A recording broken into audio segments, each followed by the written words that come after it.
Hello, here's my homily for the 16th Ordinary Sunday. That's Sunday the 17th of July. In the name of the Father, and of the Son, and of the Holy Spirit. Amen.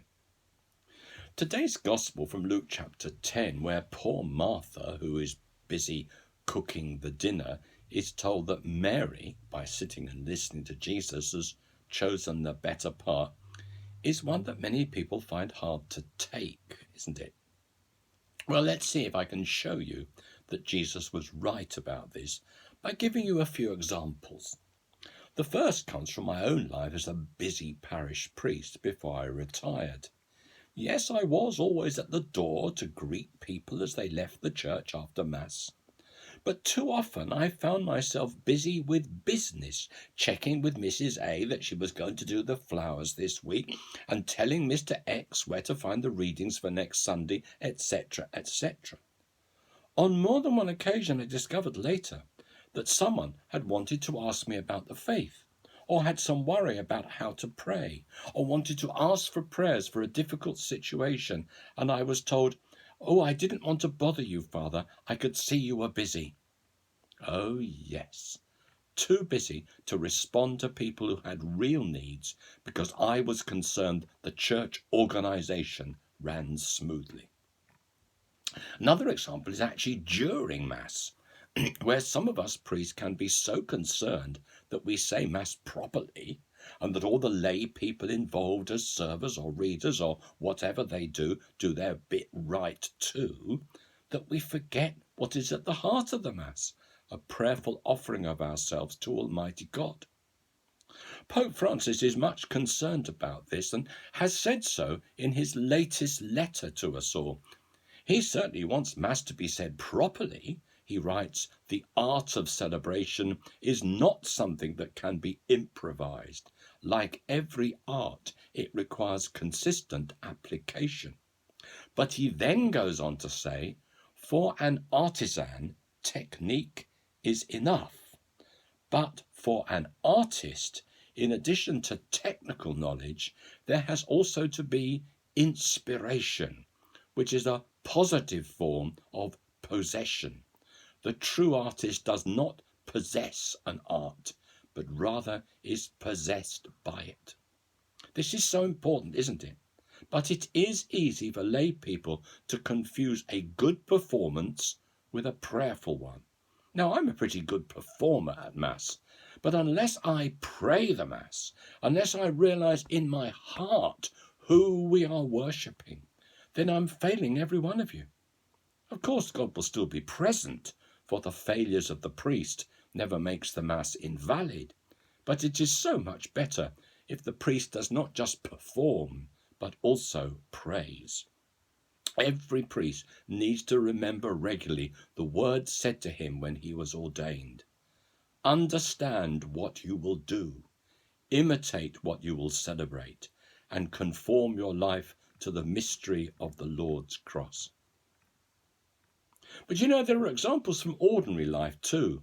Great chefs always recommend that when you're entertaining people, you choose a menu that you know well and is fairly easy for you to cook, because, they say, it is not enough just to cook a good meal. It is as important to talk to your guests. People who are so busy on their elaborate menu that they do not have time for the people they are entertaining have missed the point of what they're doing. Now, another example is from the world of nature, or from gardening. Now, I'm a keen gardener and have gradually got to know quite a lot about plants and how to care for them. When I go around someone else's garden, it is easy for me to get so involved in identifying and naming this plant and that plant, of commenting on whether that one is doing well or not so well, or whether they've been placed in the right position, that I can forget to stop, to stand back and look at the beauty of it all and praise God for the wonderful cooperation he creates, in which he and the gardener work together to produce so much beauty. In other words, I need to be a bit more like Mary, to sit quietly and meditate on the glory of God. Now, I'm not a scientist, but I do love to learn from scientists all sorts of facts about our fascinating universe. At the moment, I'm reading a book on DNA and how the scientists are now able to work out more and more accurately where we all originate from. We all know how important scientific advances are, not least in the field of medicine, which affects us all in our lives at one time or another. But analysing something scientifically, like cooking a good dinner, or saying Mass correctly, or organising a parish efficiently, is never enough. I love it when I hear of a great scientist who is also a Christian and who will sometimes share how he or she wonders at the glory of God in the intricate patterns he or she is discovering in what they are studying.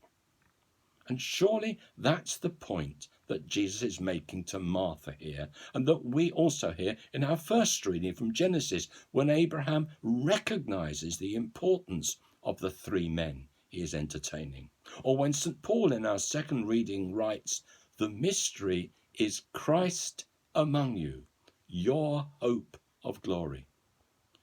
He wants Martha to see that simply being obsessed with doing well the surface things, in her case preparing the meal, is not enough. He doesn't say that what she's doing is wrong. Of course it's not wrong, it's very important. But he wants her to see that if she allows these surface things to dominate her thinking, she's missed the point of what she's doing. And so Mary has chosen the better part. He's reminding us that whatever we do, wherever we look, all of us need to be able to see beyond the surface to that mystery that is God present in glory in and through every part of our world. So may Almighty God bless you, the Father, the Son, and the Holy Spirit. Amen.